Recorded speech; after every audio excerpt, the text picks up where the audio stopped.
Hi good morning. ಇದು Friday ದಿನದ full day mini vlog. ಇಲ್ಲಿ ನೋಡ್ತಾ ಇರ್ಬೋದು, ಇವಾಗ ಮಾರ್ನಿಂಗ್ 6 o'clock ಇಂದ ವ್ಲಾಗ್ನ ಸ್ಟಾರ್ಟ್ ಮಾಡ್ಕೊಂಡಿದ್ದೀನಿ. ಸೊ ಮಾರ್ನಿಂಗ್ ಅಂಗಡಿ ಓಪನ್ ಮಾಡಿದ ತಕ್ಷಣ ನೋಡ್ತಾ ಇರ್ಬೋದು ವ್ಯೂ ಯಾವ ರೀತಿ ಇದೆ ಅಂತ. ಸೂರ್ಯನ ಕಿರಣಗಳು ಈ ಚಳಿಗಾಲದಲ್ಲಿ ಈ ರೀತಿ ಬೀಳ್ತಾ ಇದ್ರೆ ಅಂಗಡಿಯಲ್ಲಿ ಕುಂತು ಬಿಡಬೇಕಂತ ಅನಿಸ್ತಾ ಇರುತ್ತೆ. ಸೊ ಅಷ್ಟು ನೀಟಾಗಿರುತ್ತೆ ಮಾರ್ನಿಂಗ್. ಸೊ ಇವಾಗ ಶುಕ್ರವಾರ ಆಗಿರೋದ್ರಿಂದ ಮನೆಯೆಲ್ಲನೂ ನೀಟಾಗಿ ಕ್ಲೀನ್ ಮಾಡಿಕೊಂಡು ಪೂಜೆ ಕೂಡ ಮುಗಿಸ್ಕೊಂಡಿದ್ದಾಯ್ತು. ಇಲ್ಲಿ ಮಾರ್ನಿಂಗ್ ನಾನು ಎಳೆನೀರಿಗೆ ಅಜ್ವೈನನ್ನ ಹಾಕಿ ನೆನೆಯಾಕಿಟ್ಟಿದ್ದೆ ನೈಟ್.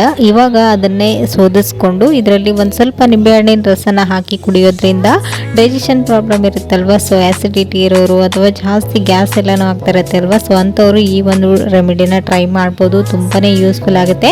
ಈ ಒಂದು ಎಳೆನೀರು ಕಿಡ್ನಿ ಸ್ಟೋನ್ ಆಗಿರ್ಬೋದು ಅಥವಾ ನಮ್ಮ ಎಲ್ಲ ರಕ್ತದೊತ್ತಡವನ್ನು ಕಡಿಮೆ ಮಾಡುವಂಥ ಒಂದು ಕೆಲಸನ ಮಾಡುತ್ತೆ. ಅಜ್ವೈನ್ ಕೂಡ ಅಷ್ಟೇ ಆಸಿಡಿಟಿ ಆಗಿರ್ಬೋದು ಅಥವಾ ಗ್ಯಾಸ್ಟ್ರಿಕ್ ಸಮಸ್ಯೆನ ಕಂಪ್ಲೀಟ್ ಆಗಿ ರಿಮೂವ್ ಮಾಡುತ್ತೆ. ಮತ್ತು ಲೆಮನ್ ಕೂಡ ಅಷ್ಟೇ, ಇದರಲ್ಲಿ ವಿಟಮಿನ್ ಸಿ ಇರೋದ್ರಿಂದ ಹೆಲ್ತಿಗೆ ತುಂಬಾ ಒಳ್ಳೆಯದು. ನಮ್ಮ ಸ್ಕಿನ್ ಕೂಡ ತುಂಬಾ ಬ್ರೈಟ್ ಆಗಿ ಚೆನ್ನಾಗಿ ಕಾಣಿಸುತ್ತೆ. ಮಾರ್ನಿಂಗ್ ಈ ರೀತಿ ಖಾಲಿ ಹೊಟ್ಟೆಯಲ್ಲಿ ನಾವು ಈ ರೀತಿ ರೆಮಿಡಿನ ತಗೊಳ್ಳೋದ್ರಿಂದ ಹೆಲ್ತ್ಗೆ ತುಂಬಾ ಒಳ್ಳೆಯದು. ಸೊ ನಾವು ಆರೋಗ್ಯನ ಹಾಳು ಮಾಡಿಕೊಂಡು ಆಮೇಲೆ ನಾವು ಔಷಧಿನ ತಗೊಳ್ಳೋದಕ್ಕಿಂತ ಅವಾಗವಾಗ ಈ ರೀತಿ ಒಂದು ಹೆಲ್ದಿ ಡ್ರಿಂಕ್ಸ್ನ ಟ್ರೈ ಮಾಡ್ಬೋದು ನೀವು.